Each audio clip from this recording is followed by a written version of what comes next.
السلام علیکم ورحمۃ اللہ وبرکاتہ نحمده ونصلی علی رسوله الکریم اما بعد فاعوذ باللہ من الشیطان الرجیم بسم اللہ الرحمن الرحیم رب اشرح لی صدری ویسر لی امری واحلل عقدۃ من لسانی یفقہوا قولی اہدنا تو ہمیں دکھا یا تو ہمیں چلا صراط المستقیم سیدھے راستے پر۔ کل ہم نے ایاک نعبد و ایاک نستعین کی تفسیر، ترجمہ اور وضاحت پڑھی تھی۔ آج اس سے اگلی آیت ہے اہدنا الصراط المستقیم۔ اہدی تو دکھا یا تو ہماری رہنمائی کر یا تو ہمیں چلا الصراط المستقیم سیدھے راستے پر۔ یہ اہدنا جو ہے نا ہمیں ہدایت عطا فرما۔ ہدایت کے دو معنی ہوتے ہیں، ایک معنی ہوتا ہے نرمی اور مہربانی کے ساتھ راستہ بتانا، ٹھیک ہے، جیسا کہ اللہ تعالیٰ نے نبی سے خطاب کرتے ہوئے فرمایا وَإِنَّكَ لَتَهْدِي إِلَىٰ صِرَاطٍ مُسْتَقِيمٍ کہ بے شک آپ سیدھے راستے کی طرف رہنمائی کرتے ہیں۔ یعنی یہ جو ہدایت کا ایک معنی ہے نرمی اور مہربانی کے ساتھ راستہ دکھانا، یہ ہدایت اللہ تعالیٰ کی طرف سے بھی ہو سکتی ہے، نبی کی طرف سے بھی، مطلب دوسرے سارے لوگ ہی کر سکتے ہیں۔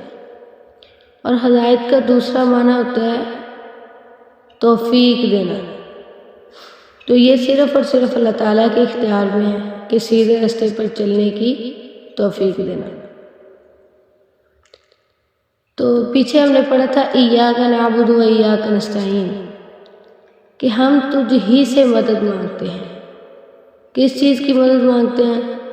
اللہ تعالیٰ نے ہمیں یہ سکھایا ہے کہ تم کہو اہدنا الصراط المستقیم۔ ہم زندگی کے ہر لمحے میں اپنے ہر کام میں تیری ہدایت چاہتے ہیں، ہمیں تیری ہدایت کی ضرورت ہے، تو اس لیے دعا کریں اہدنا الصراط المستقیم۔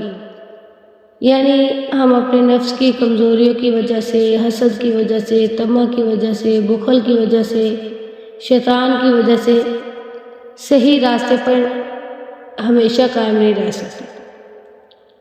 تو اکثر لوگ اس کی تفسیر یہ کرتے ہیں کہ جو لوگ پہلے ہی ہدایت پہ ہیں اور پھر ان کا یہ سوال کرنے کا کیا مقصد ہے، تو پھر اس کا جواب یہ دیا جاتا ہے کہ اس کا مقصد پھر یہ ہوگا کہ اگر ہمیں ہدایت دی ہے تو ہمیں اس پہ ثابت قدم رکھنا۔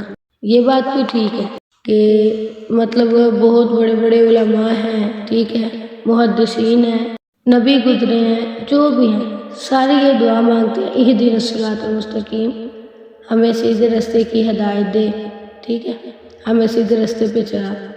لیکن وہ پہلے ہی سیدھے راستے پہ ہوتے ہیں، تو پھر اس کا مطلب ایک تو یہ بھی ہو سکتا ہے کہ ان کے سوال کرنے کا مقصد پھر یہ ہوگا کہ ہمیں سیدھے راستے پر ثابت قدم رکھنا۔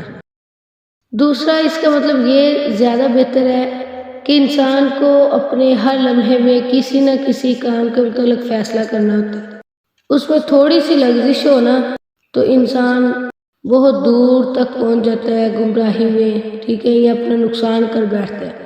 اس لیے ہمیں ہر وقت ہر کام میں ہدایت کی ضرورت ہوتی ہے، اور کوئی بھی یہ نہیں کہہ سکتا کہ میں ہر وقت ہر کام میں ہدایت پر ہوں۔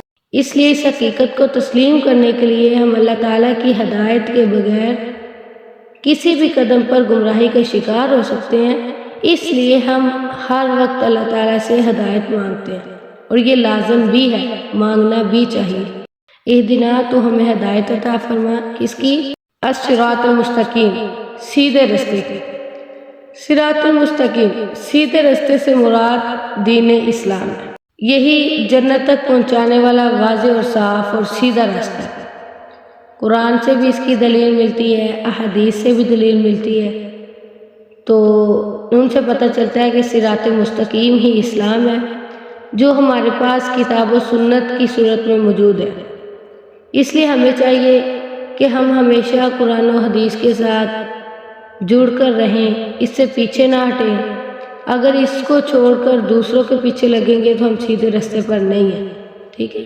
یعنی صراط المستقیم میں پورا اسلام اور اس کے تمام احکام و مسائل آ جاتے ہیں، جس سے جس کے لیے ہم اللہ تعالیٰ سے دعا کرتے ہیں کہ اہدنا الصراط المستقیم، اے اللہ تو ہمیں صراط مستقیم پر چلا۔ سبحان اللہم و بحمدک، نشہد ان لا الہ الا انت، نستغفرک و نتوب الیک۔